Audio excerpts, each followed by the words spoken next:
Welcome to this explainer. As a mental health counselor, I really want to start right off the bat by validating a feeling that you might have been hiding for a very, very long time. It's something I see all the time. We're going to dive straight into the psychology of why so many of us absolutely dread having guests over. And yes, that includes the people we genuinely love.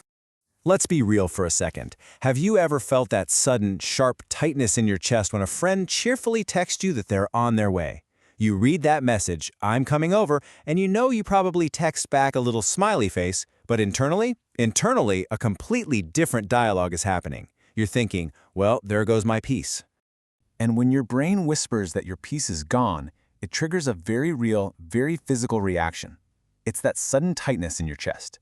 But here's the thing I need you to hear. This incredibly common reaction does not mean you dislike the people walking through your door. It's really not about them at all, or your friendship. It is entirely about you, your space, and your fundamental psychological need for recovery. Okay, moving into our first main concept. Mask off, sanctuary on. There is just such a profound difference between the demanding public world where we constantly have to perform and our private sanctuaries. In public, you're hyper-aware, you're polite, you are essentially always on. But your home, that's the one place where the mask finally comes off. Your breathing deepens, and the world just stops demanding things from you. So, naturally, when a guest enters, that really delicate dynamic shifts in an instant. Let's unpack this a bit more by looking at a concept called territorial comfort. In clinical terms, territorial comfort is this fascinating psychological need where your home serves as an emotional reset button. It's not just a physical building, right? It's a highly controlled environment used for your emotional recovery. For those of us who deeply value solitude, having absolute control over every single sound, object, and routine is the exact mechanism we use to hit that reset button. Think of your mind as a perfectly tranquil pond. When a guest enters your highly controlled environment, it's literally like dropping a pebble into that calm water.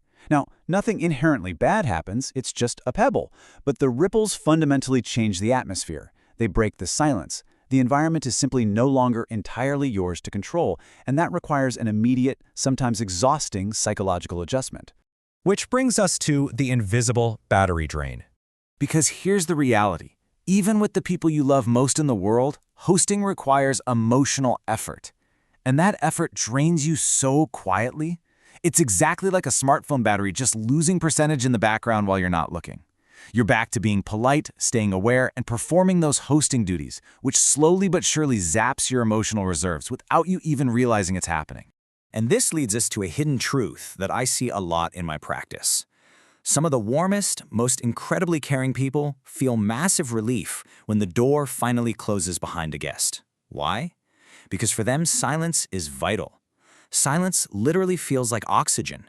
It's the necessary air you have to breathe to finally restore that depleted background battery. So let's just go ahead and debunk a major misconception right now. Feeling this way absolutely does not mean you're rude or antisocial. Not at all. It actually means you have strong emotional boundaries to stay whole. You aren't just pushing people away, you're fiercely guarding the very environment that allows you to be a good, present person in the first place. Now, let's explore the childhood roots of this sensitivity. You might be sitting there wondering, why am I so much more sensitive to these little home invasions than other people? Well, if you're ever looking for a really helpful journaling prompt to explore this, try asking yourself, where does this deep sensitivity to visitors actually come from? Why do some people just absolutely love dinner parties, while others feel a massive spike of anxiety the second the doorbell rings? For so many of my clients, this actually traces all the way back to the echoes of their past. Childhood homes where guests meant instant stress. Maybe having visitors meant the house had to be flawlessly clean, or maybe it brought loud, unpredictable pressure and chaos into your space. Your nervous system remembers that. So today, even as a totally safe adult, a visitor accidentally activates that old, unasked-for tension.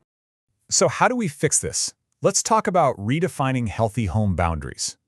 The absolutely crucial takeaway here is that you've got to stop treating your home like a performance stage. Instead, try socializing in neutral places. Think cafes or parks. Places where your inner world stays safely yours with zero invasion.